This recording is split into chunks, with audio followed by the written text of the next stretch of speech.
parece que sigo así, dejamos tiempo para charlar. Sí, sí, sí. Bueno, Dale, adelante. entonces a esa ley o esa ley, no, perdón, no es ley, es proyecto que más o menos se va consensuando en diputados, tiene algunas carencias muy significativas. Una de ellas es es definir qué es un numeral, porque todos se van inclinando o van acordando utilizar la definición de Ramsar. Y la definición de Ramsar es una definición vieja, es una definición que no tiene nada que ver, o que tiene que ver, pero no, que le falta cosas respecto a nuestra realidad del día de hoy, tanto en estos emprendimientos que son vinculados a lo inmobiliario, como en los emprendimientos de tala de bosque, e incluso en algunos lugares, por ejemplo, no contempla los humedales de altura, por los cuales eh, queda afuera. Nosotros tenemos un 2,5, 2,3% del territorio argentino es humedal, le sacamos los humedales de altura y bajamos a 1,7. Entonces es un problema para nosotros serio. El otro problema es que no fija claramente las sanciones. No se puede seguir sancionando con sanciones monetarias. Yo cuento la anécdota.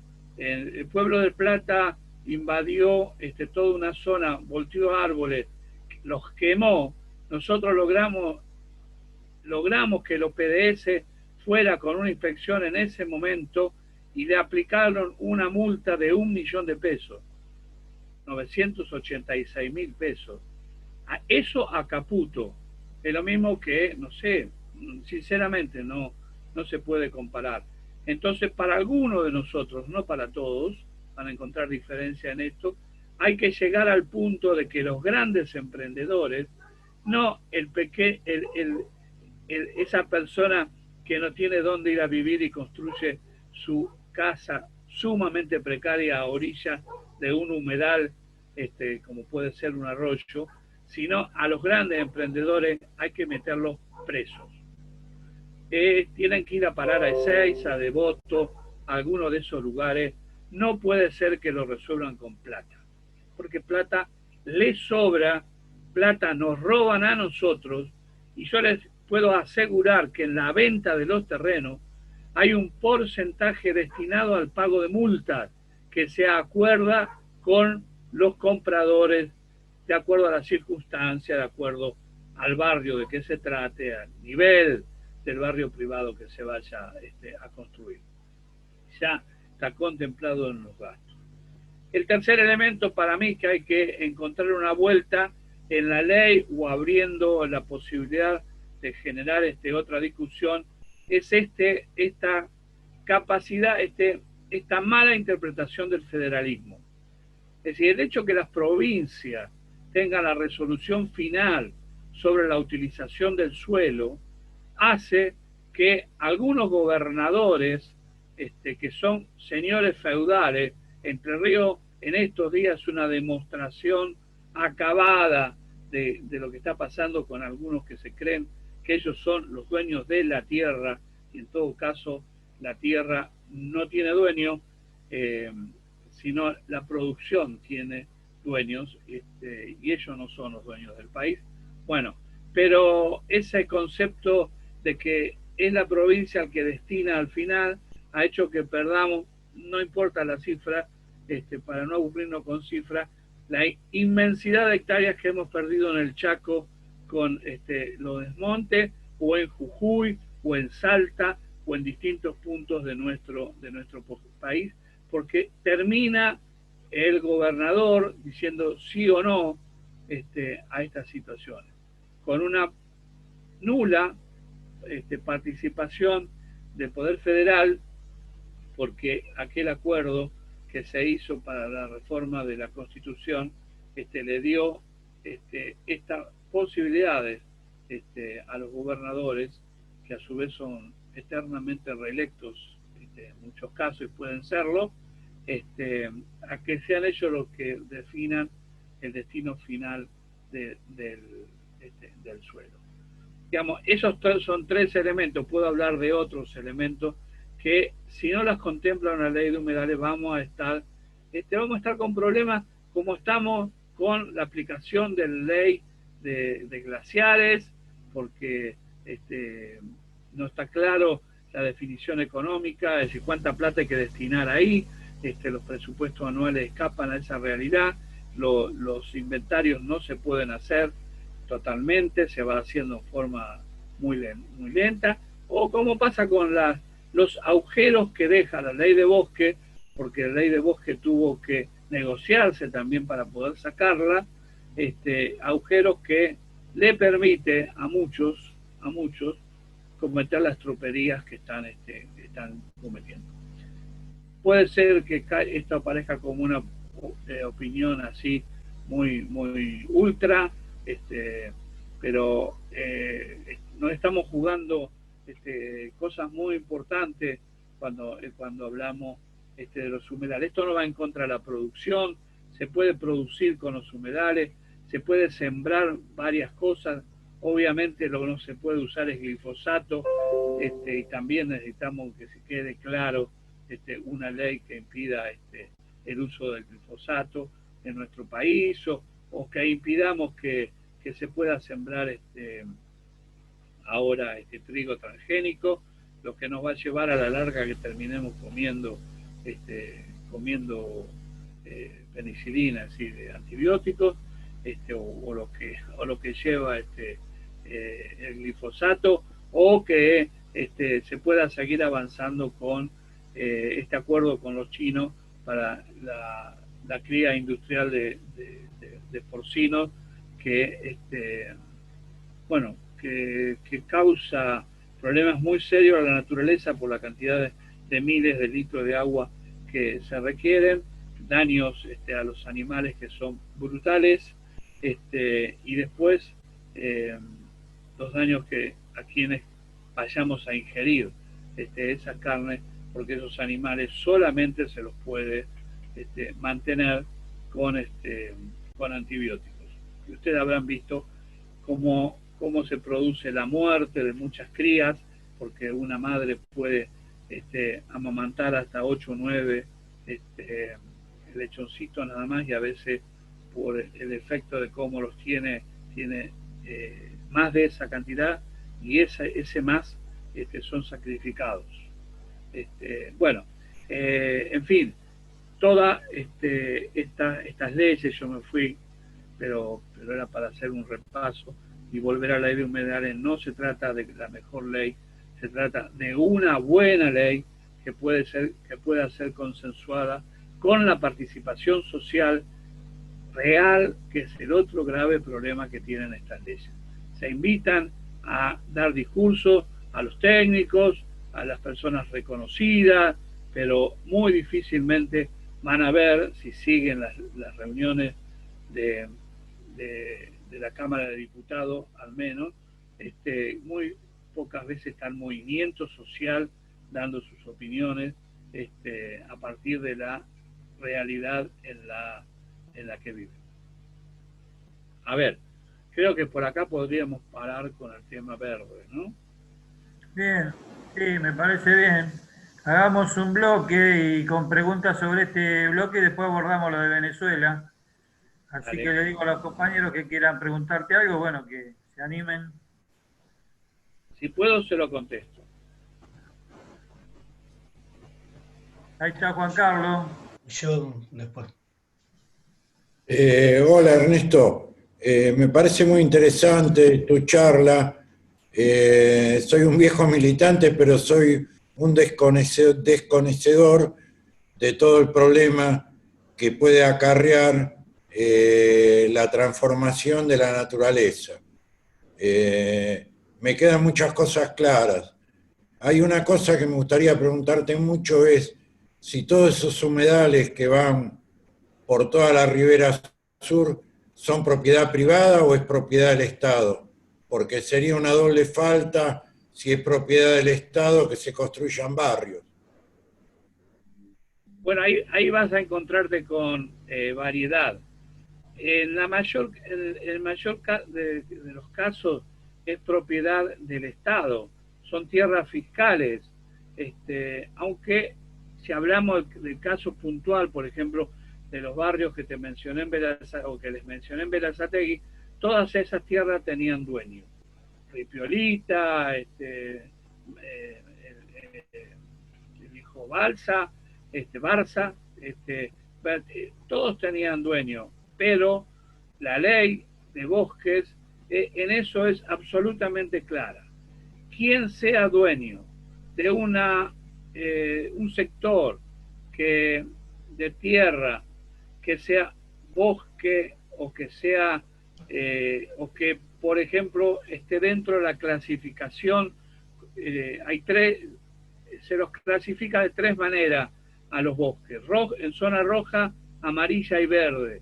La zona roja es intangible, no se puede hacer nada, incluiría en el caso nuestro todo el camino de Sirga.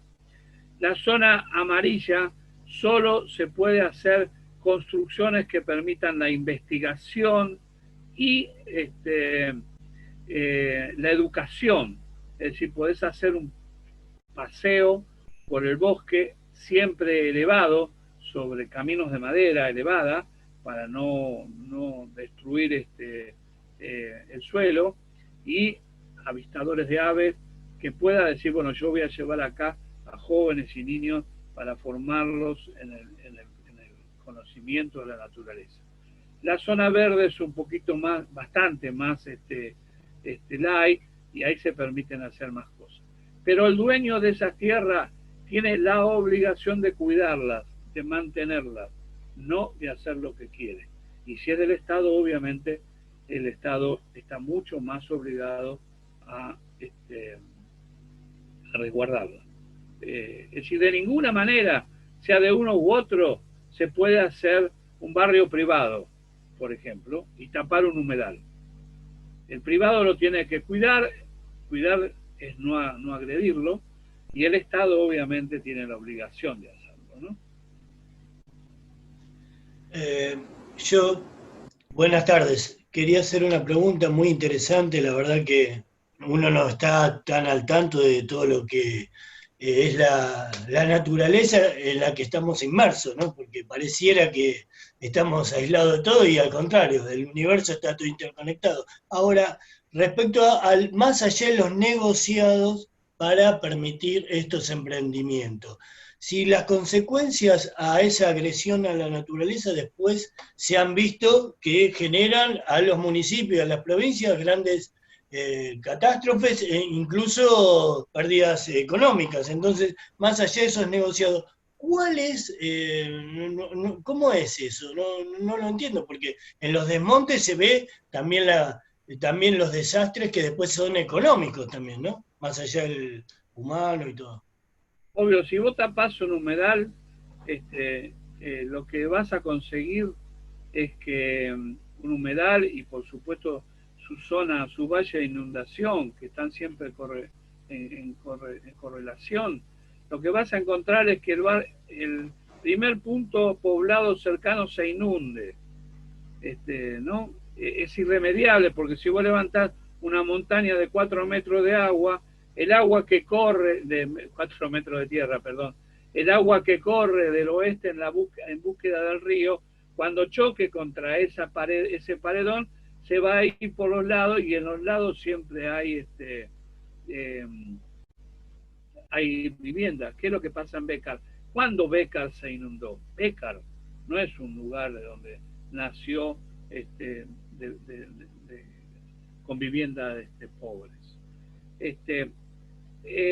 Yo creo que los estados, particularmente los estados municipales, que son los que dan el primer sí, porque siempre nos dicen, en los intendentes dicen, bueno, pero el OPDS los autorizó. No, el Estado municipal rezonificó ese lugar que antes era, por ejemplo, donde está Pueblo de Plata, era zona industrial. Ahí estaba Ripiolita, los que tenemos más edad lo conocemos, era una fábrica que hacía una piedra, un canto rodado de tierra.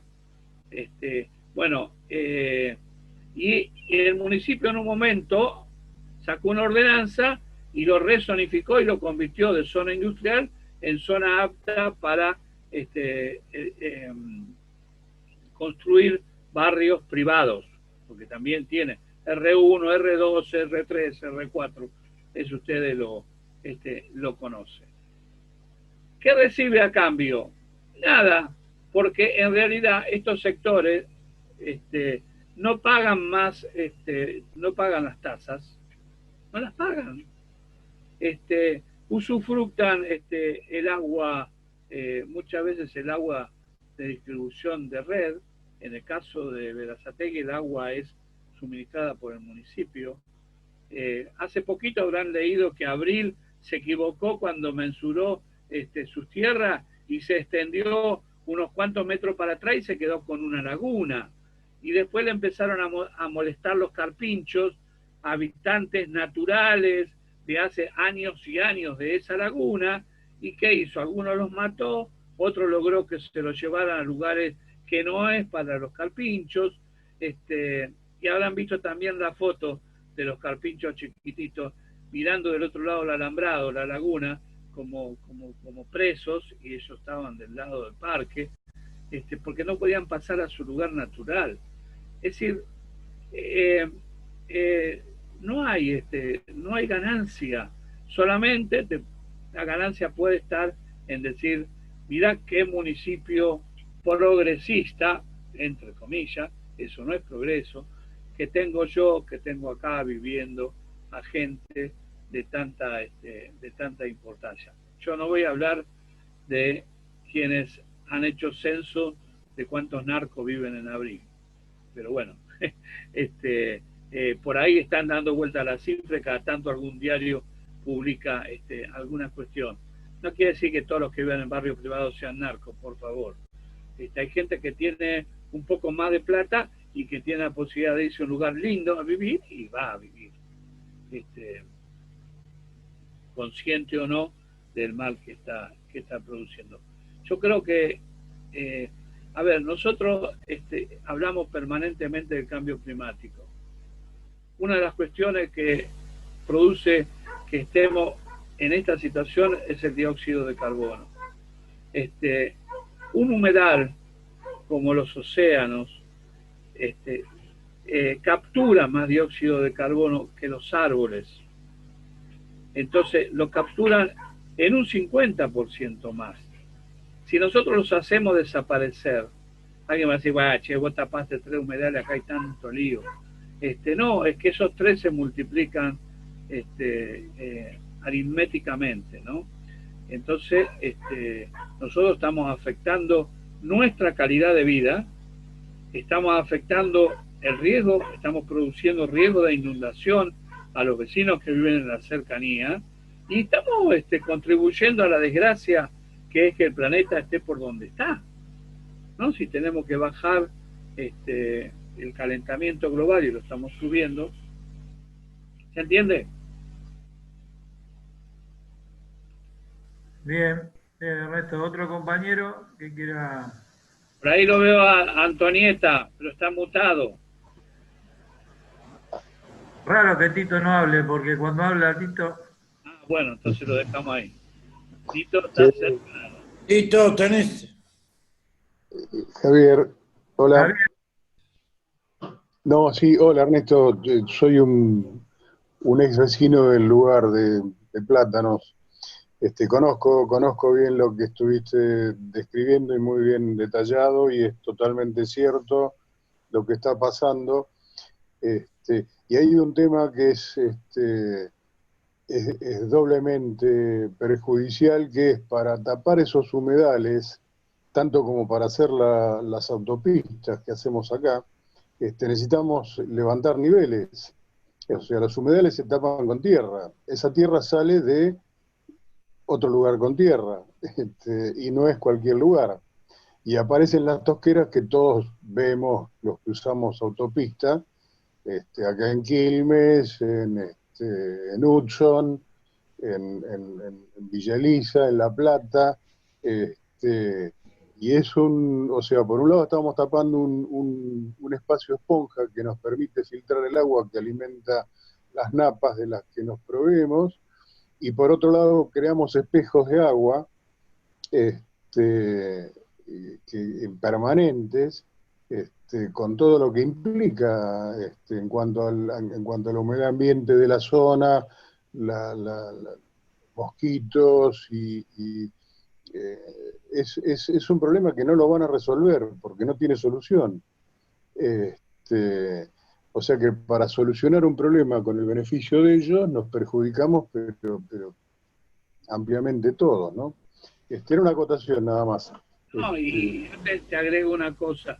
Esas excavaciones que se realizan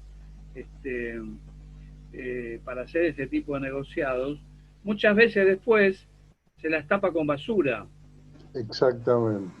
Y entonces tenés un circuito perverso, porque las tosqueras se llenan de agua, no por el agua de la lluvia, sino porque rápidamente se perfora al menos la napa freática, que la tenemos ahí nomás.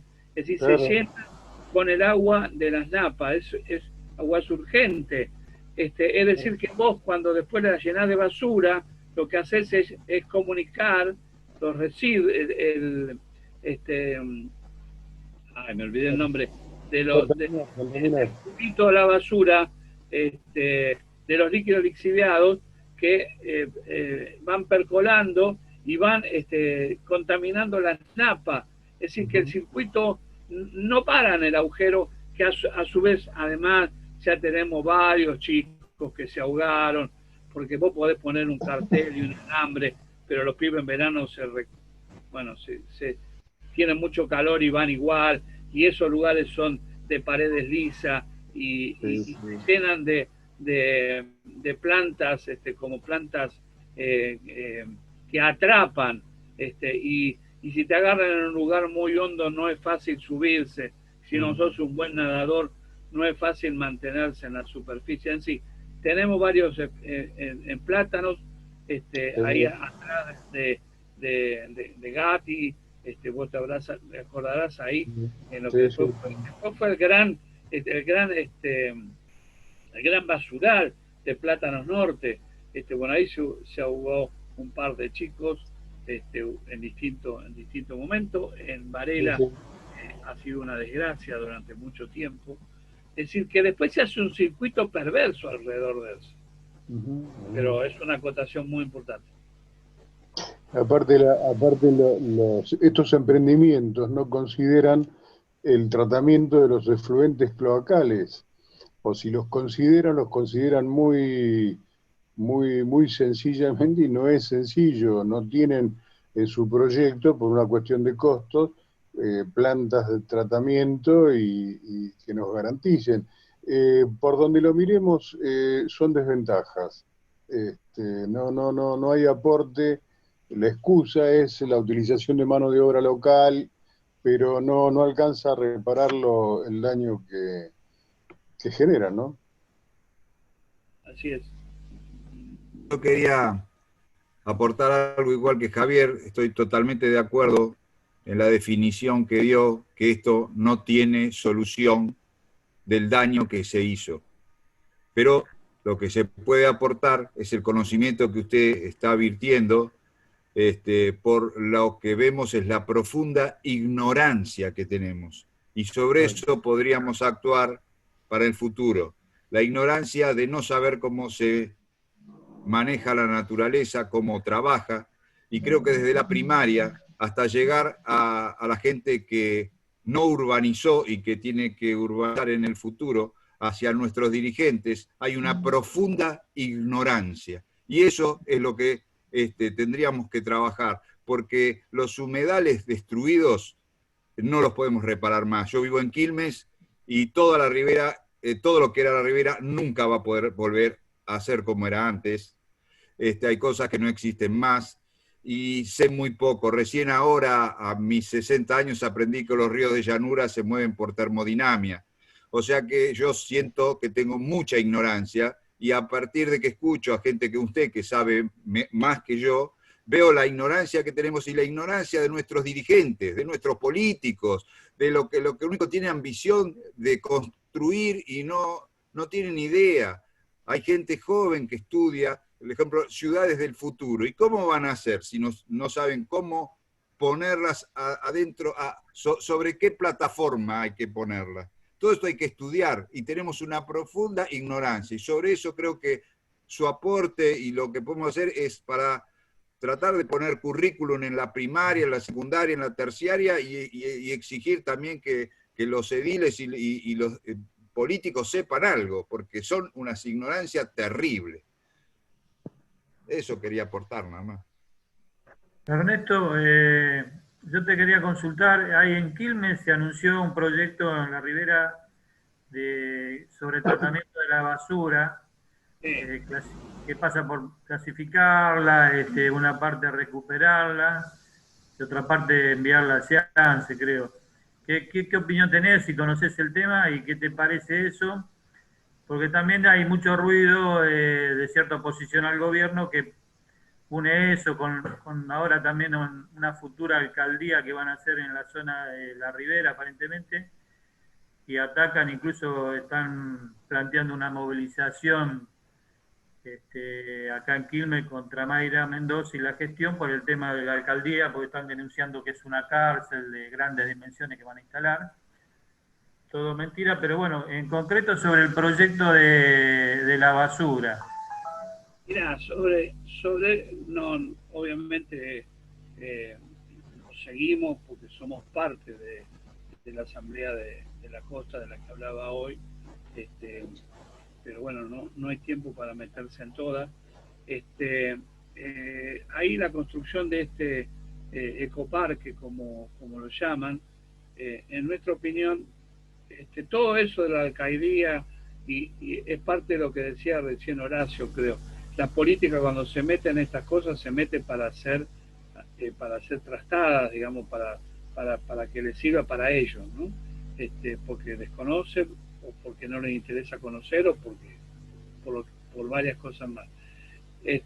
Pero en este tema se va a construir una planta que en realidad al principio va a ser planta de transferencia, es decir, un lugar donde lleguen los residuos, se lo compacte y se lo lleve al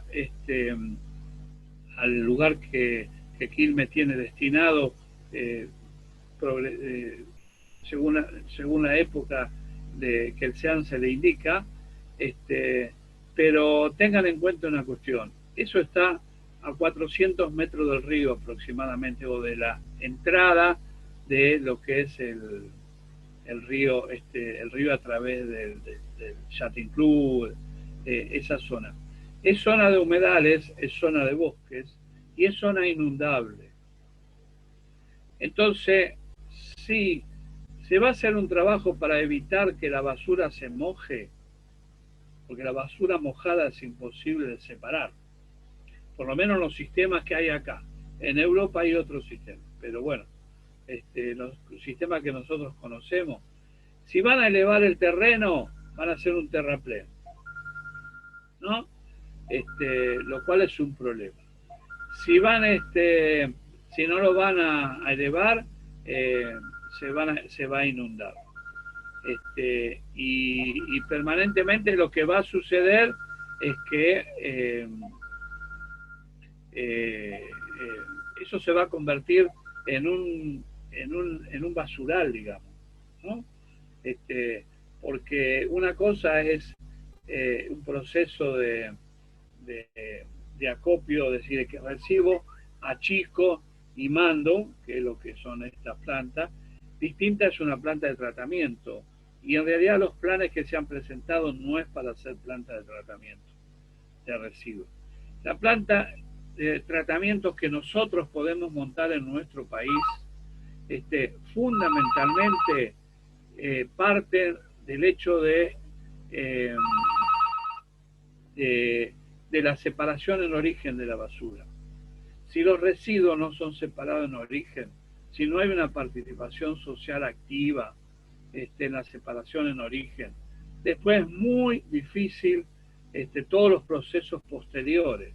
Es decir, si por un lado no van los orgánicos, los inorgánicos, los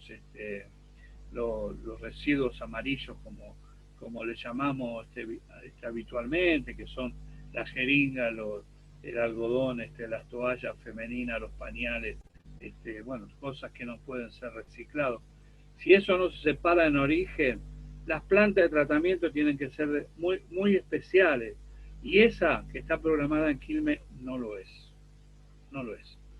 Entonces, hay en sectores muy preocupados en que se monte una planta de esas características, y en ese lugar, ustedes tengan en cuenta que nosotros tuvimos una gran pelea por una planta similar que se intentó instalar en el Pato, que es la zona donde están el 20% de los pozos que alimentan de agua, los pozos de agua que alimentan a Berazategui, que las correntías iban todas hacia ese lugar donde iban a amontonar la basura, que era el peor lugar que se podía elegir para hacer una planta. Hay que pensar, eso fue la vieja quema de Quilmes, pero no quiere decir que antes se equivocaron, nos vamos a equivocar ahora. Busquemos un lugar para hacer las etapas de un proceso correcto, que no es tan larga las etapas, pero un lugar que no nos traiga otra dificultad. Acá nos trae dificultades con humedales, nos trae dificultades con una parte del bosque ribereño, y en nuestra opinión, particularmente la de los compañeros que están más metidos en el tema, no sería el lugar indicado para hacer una planta de transferencia. Todo lo otro no conozco, lo de alcaidía y eso no, lamentablemente no conozco, no tengo una opinión. Bien, gracias, Alberto. Ahí quiere hablar Tito. No se te escucha, Tito. Estás mutado, Tito.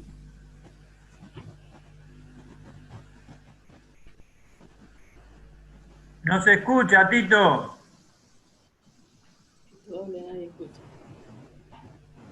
Ahí está. Ahora. Ernesto, no, yo quería hacerte un planteo ahora desde lo contrario a lo que dijeron. Por ejemplo, yo no desconozco cómo era la zona norte de Buenos Aires, pero ahí en Vicente López y toda esa zona se ha hecho un paseo que da al río, que es muy lindo, donde van miles y miles de familias los fines de semana, que es público. Hay algunos comercios, creo. Yo habré ido 1 o 2 veces nomás. Y es un lugar que es aprovechable, no sé si ahí había humedales o no los había, no sé cómo era el norte de Vicente López. Por otro lado, vos contabas, por ejemplo, lo que pasaba en el río de Hudson cuando llovía.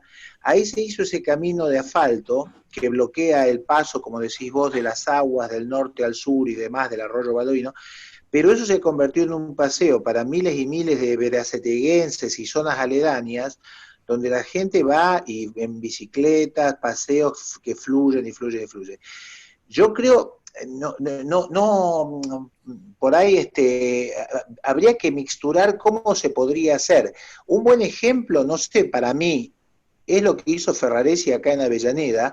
Yo fui varias veces, me encanta el paseo, el entablonado que hizo ahí sobre el humedal, donde ahora si vas en esta época están todas las flores amarillas, los lirios y demás, que llega hasta el río en una T, donde la gente va, se sienta a tomar mate, y donde no se agrede la naturaleza.